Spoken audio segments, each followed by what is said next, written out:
Well, this topic is what makes the biggest difference?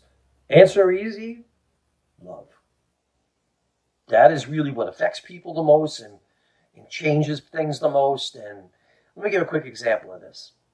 A bunch of friends of mine and I, we were going to we were at a spiritual conference, and they featured a very famous bishop and a very famous monk, and those were the speakers. And then there was a lunch break.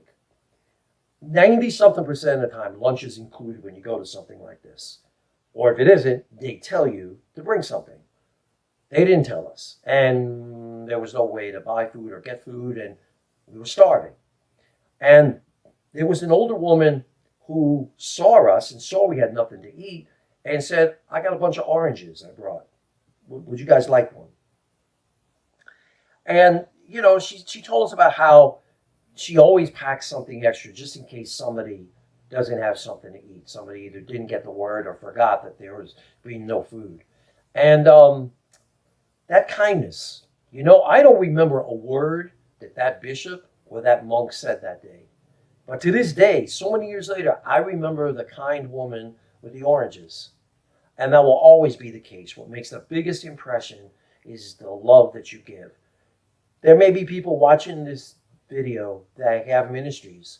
And sometimes people doing ministry get caught up in doing so many things, or they think that what they're there for is so many things, and it always comes down to loving the person in front of you. It's what makes the biggest difference in their lives and in every case. Better example, or even bigger example, this is my grandma and my grandpa. My grandma and my grandpa,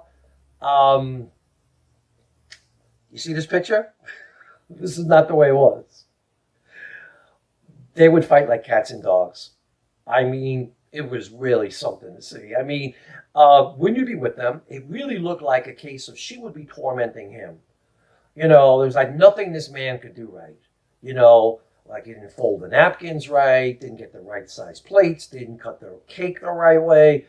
And he never really made a big deal out of it. He would roll his eyes. From what I understand, he would get his licks in when nobody was around.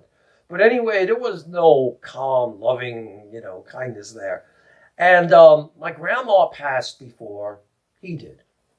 And when she died, because of the way she was capable of tormenting him, we all thought that he would be like, free at last, thank God Almighty, I'm free at last. No.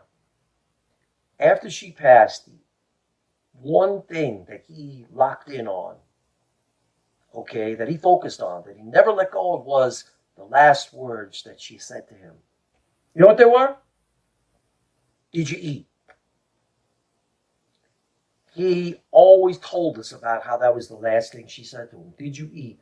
He interpreted it as she really cared about me. She was concerned for me. She wanted to make sure I was eating.